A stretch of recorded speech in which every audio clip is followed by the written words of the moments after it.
Hello guys, welcome back to the channel Mathematics JEE. Some of you guys asked some doubts in the comment section.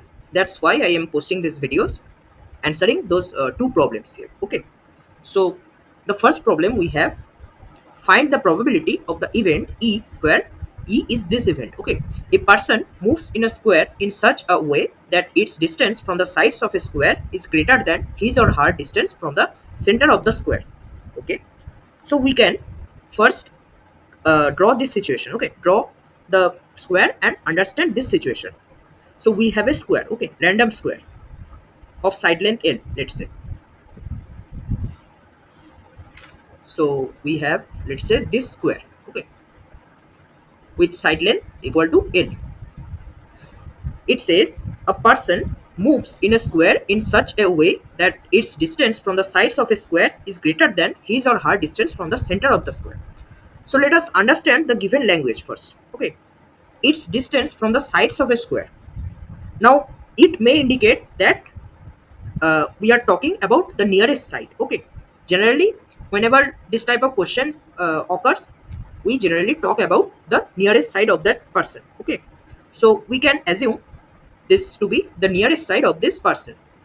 Now this distance is greater than his or her distance from the center of the square. Okay, so we have this center of the square somewhere here. Okay, let's say this is point O. So we can say if we have this person at this point. Okay, then what will be its nearest side? We can just draw a vertical and a horizontal line here, right? So we can see this vertical line is closer to this side than this side, right? So that means this person is nearest to this side when we are comparing between these two sides. Okay, this side and this side.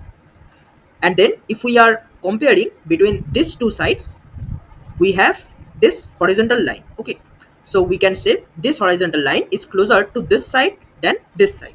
That means this person is closer to this side as well as this side. Now in between these two lines we have to compare. So we can see clearly this person is closer to this line. So that means the nearest line for this person will be this line. Okay, so that's how we decide which side of the square is closest to this person. Now it is saying that its distance from the nearest side is greater than his or her distance from the center of the square. That means we can divide this square into four regions. Okay, so let's say we divide the square diagonally into four regions. Why this four regions we chose? Because let's say we have a person here. Okay, then if a person is here, we can clearly say this person is at same distance from this side as well as this side, right? Because this is the angle bisector of these two lines, right?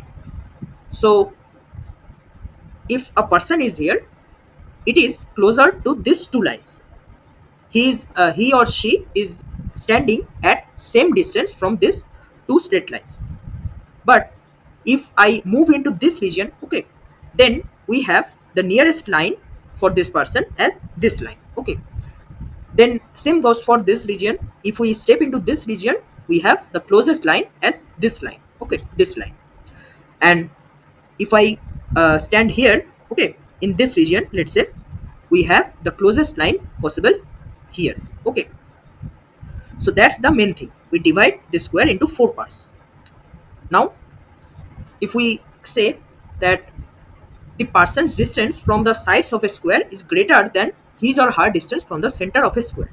Now we are talking about a strict inequality case. Okay, so we can note down a very important concept here, that whenever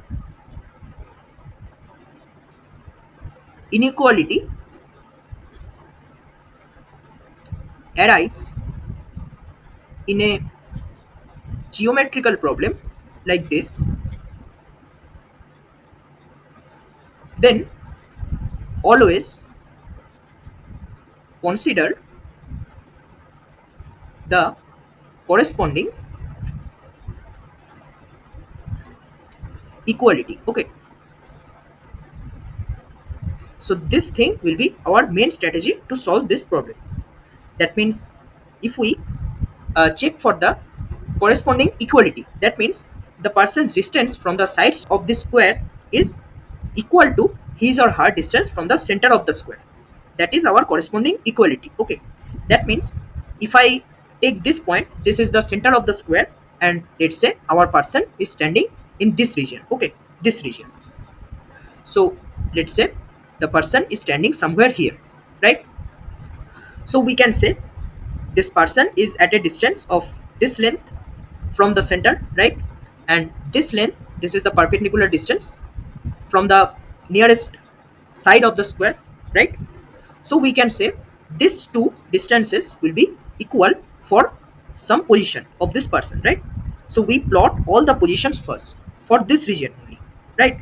So we are only talking about this region, this triangular region, because we can say surely these four regions will be symmetric, right?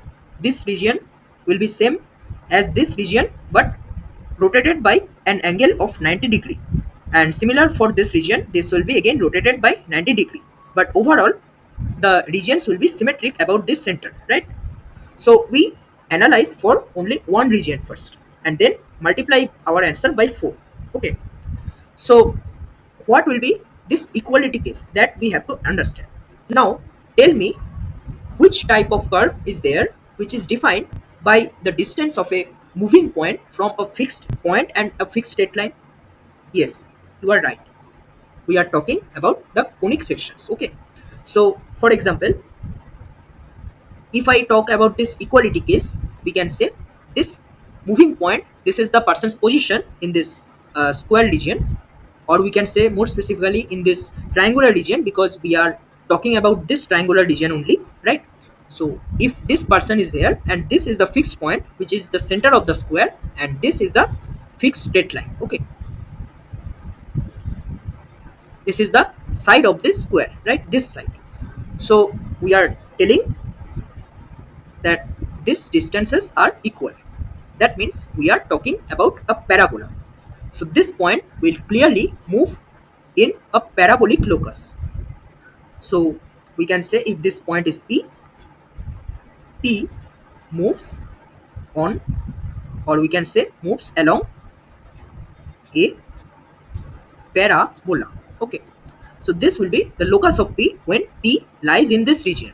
That means the locus of P will be somewhat like this. So like this. Okay, it will be symmetric about this line, right? This will be the axis of the parabola, and this region here will be also symmetric about this center in all directions. That means we can say, if we talk about this case, okay, that its distance from the sides of a square is greater than his or her distance from the center of the square.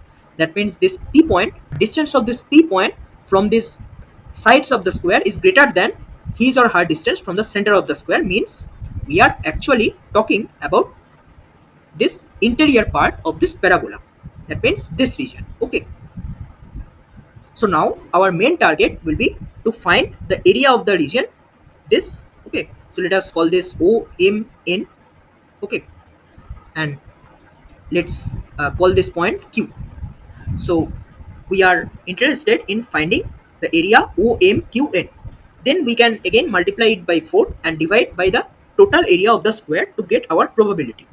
So we can say if the probability of the event is P of E, then we can say easily P of E will be area of OMQN into this 4, right, divided by the total area of this square. That means L square, right? So now our main task will be to find this area. Now how to find this? We can use our concept of standard parabola. Okay, so for example, this is the focus in this case, right? Because this fixed point in definition of parabola is this focus. That means this is the focus and this is the directrix. Okay, that means we have this distance between focus and directrix as L by 2, right? Half of the side length. So we can say 2A will be L by 2. That means A will be L divided by 4. So we can write this equation of this parabola. Actually, we can assume this parabola to be a standard parabola because areas will remain constant during this transformation, right? Areas will be same no matter how we choose the parabola. So that's why we can choose the standard parabola that we already studied. Okay, so let us say we are choosing this parabola, y square equal to 4ax. Okay, so in this case 4a will be equal to l, right? So this parabola will be y square equal to lx. Now we have to locate this locus first here, and then this directrix. Okay, x equal to, this will be minus a, and here it will be a comma 0. Okay, so now how to find this? Let's say here focus is joined to this directrix, right? This is the directrix of this parabola and this is the focus. This focus is joined to the directrix by two perpendicular lines, right? This line and this line. So we can draw two perpendicular lines which intersect this directrix from this focus, right? So like this. Each of these lines make an angle of 45 degree. So we can say here, if we somehow find this area, okay, and multiply it by 2, we will get the total area. So here in this case, if we draw the diagram in a bigger font here, okay, so this will be our parabola and this is our focus, this is our directrix. Okay, and then this is the lines.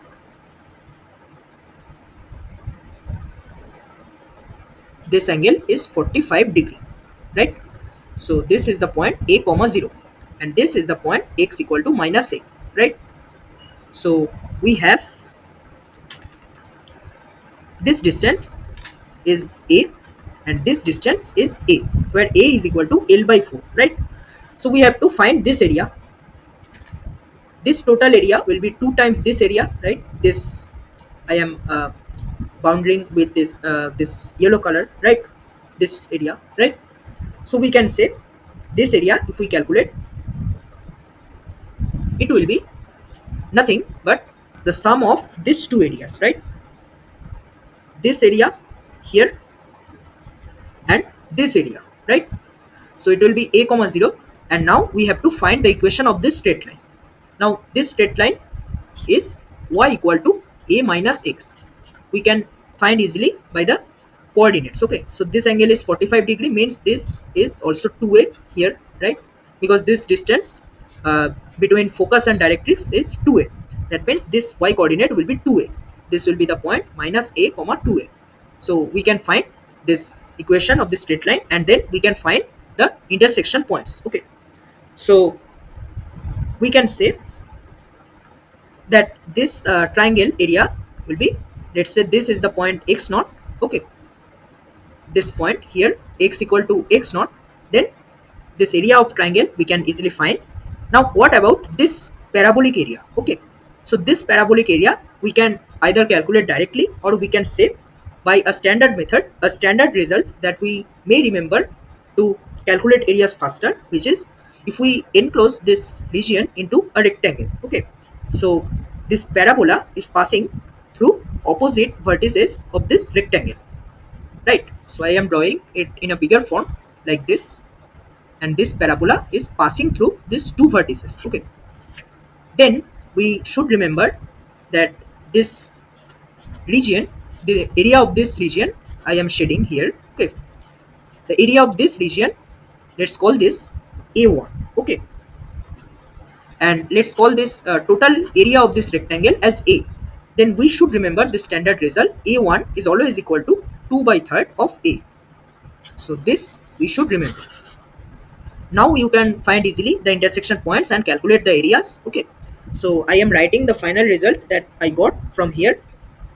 The final result of this probability here, this probability. Okay, when you substitute this in terms of a, you will get some term containing a square, right? And we can again substitute a square as l square by 16. So this l square will be cancelled. That means the probability will be independent of the size of the square. So we can say probability of this event comes out to be eventually equal to root 2 minus 1 whole cube, whole square, then it will be 2 root 2 minus 1 divided by 3. Okay, so this is the final result I got. Okay, so the calculation part I am leaving for you. You have to calculate this area and then find the probability. So if there is a calculation mistake, please pardon me, because the calculation part I am leaving for you. So I hope you would be able to complete it by yourself. Okay, so in the second problem, this is the second problem we have. Okay, this was also posted by someone in the comment section.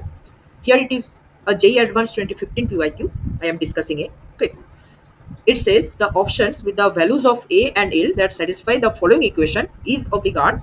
Okay, so we have this equation. Okay, so we take this equation, integral 0 to 4 pi e to the power t. Now we can see here an interesting thing, right? This pattern here, we can call this some function of A and t, right?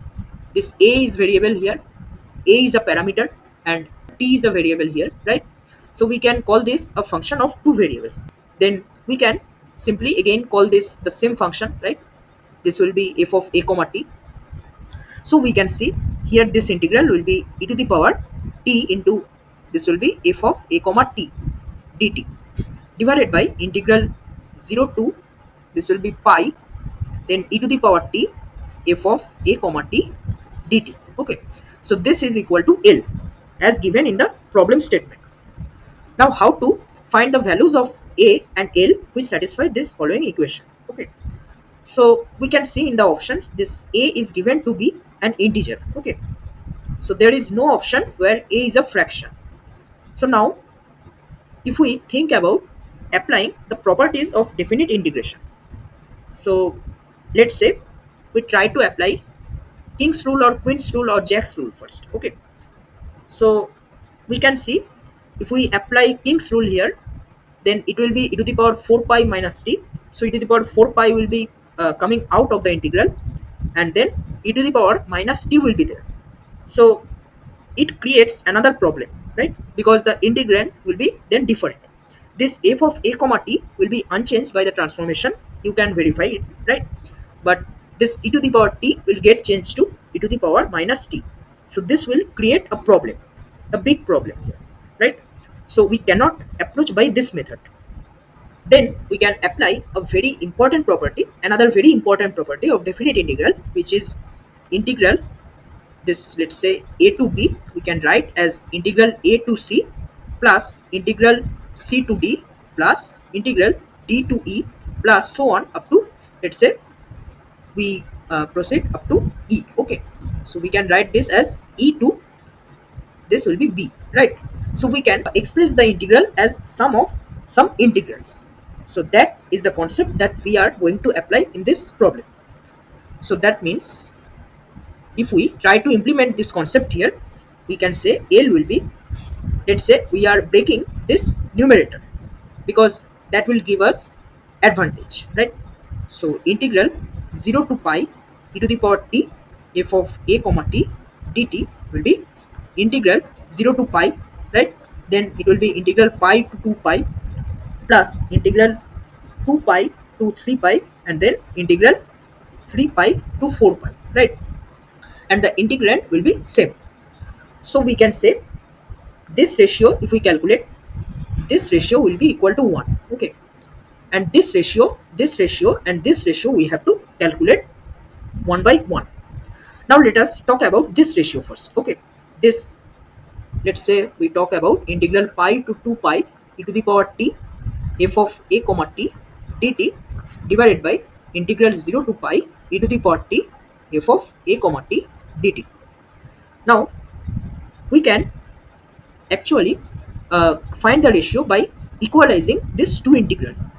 Now there is a very important standard property of definite integral, that we can change the limits by useful substitutions. Okay, so let's say we have a integral a to b f of x plus alpha dx. Okay, like this. Then if we substitute x plus alpha as some variable t, then it will be a plus alpha to b plus alpha, then it will be f of t dt, right? So like this. So we are going to use this property here, right? So we can say here this, if we try to apply here, we can write this upper integral as 0 to pi, 0 plus pi, and then we can write this 2 pi as pi plus pi, right? We are expressing this integral into this form, okay, this form. So we can write this e to the power t into f of a comma t dt divided by this integral as it is. Now tell me, if we want to convert this integral into this form using this relation here, what we have to do? So we have to do actually this transformation, right? We can write this as integral 0 to pi, then the integrand will be e to the power t plus pi, right? Because we can notice here, if the limits is reduced by a number alpha, then the variable is increased by an amount of alpha, okay. So we can say this will be f of a comma t plus pi, right? So in this case, we have this e to the power pi will be a constant, so we can write this outside the integral, right? So this part is sorted, right? 0 to pi limits are same, and e to the power t is same as it is, right? Now the main thing is this part, okay. So let us focus on this. It f of a comma t plus pi. So for example, here is it is a is given to be an integer. That means if we try to find f of a comma t plus pi, it will be sine to the power 6, then it will be a into t plus pi, right? So it will be pi a plus at, right, plus cos to the power 4, then pi a plus at. So we can clearly see here, as we are only told to take two values of a, which is 2 and 4 here, this 2 and 4 both values of a will satisfy this relation. This f of a comma t plus pi will be same as f of a comma t, which is equal to this relation, right? This expression sine to the power 6 at plus cos to the power 4 at, right? Because if we put a equal to 2 here or a equal to 4 here, it doesn't matter. In both cases, our answer will be same as this expression. So we can see easily that this here will be nothing but f of a comma t. That means in the denominator we have the same integral again, right? So we can cancel these two integrals, right? So this will be, this ratio will be e to the power pi. Now for next case, what will be the answer, right? The next ratio, we can see clearly the pattern here. The first case was 1, the second case was e to the power pi, and for third case we can predict it will be equal to e to the power 2 pi, right? And for the fourth case it will be e to the power 3 pi, right? So this will be a GP summation. So you just evaluate the GP summation and choose the options where L is equal to that summation and A is equal to 2 or 4. Okay. So the rest of the solution I am leaving for you. The rest of the calculation as well as marking of the correct options. Okay. So another important thing about this question I want to tell you, I want to bring it to your notice, that what are the further questions that we can derive from this single JEE Advanced PYQ, right? So this is another important aspect of this problem. So let us talk about the modifications of this question. Okay. So for example, we saw here this a is an integer. Okay. That means here sine to the power 6, then it will be 2 pi or 4 pi, right? So this will eventually be equal to sine to the power 6 at, right? So in future, JEE Advanced may ask some questions which will be based on the exact same scenario, but we will be given this a as a parameter. Okay. And let's say these powers here, this 6 and 4, these are given here, but let us parameterize these powers. Okay. So let's say instead of these powers, we are given some parameters. Let's say this is some n and this power is some n. Okay. So sine to the power m, then 80 plus cos to the power n, then 80. Okay. So like this. Then JEE Advanced may ask some different combinations of m and n which will satisfy a given relation, right? So this type of questions may occur in future if they want to get inspired by their own PYQ. So that's what I want to say through this solution. Okay, we have to be careful about what type of questions we can derive from a PYQ. if you are preparing for future JE Advanced, 2026 or 2027, you have to develop a habit of deriving such questions. Okay, this will give you more insight about this question. For example, I can frame a question based on this exact scenario in matrix match format. Okay, like matching list type. I can parameterize this m and n and this a also. Then I can ask different combinations and put them into a matching list, and then put four options and make a JE advanced level question. So that's it. We have to be extremely careful about what type of further questions may be derived, right? This thing is also useful in case of JEE main also, right? Because JEE mains tend to get inspired from previous year advanced questions. So that's why it is important, right? So I hope you understood the two questions that we discussed in this session. For upcoming JEE Advanced, I have already uploaded a mock paper in our Telegram group. I have also posted a community post regarding this matter. So you can check them out in the Telegram group. I will release the solutions and answer key in 2 or 3 days. Okay. The link of the Telegram channel is given in the description.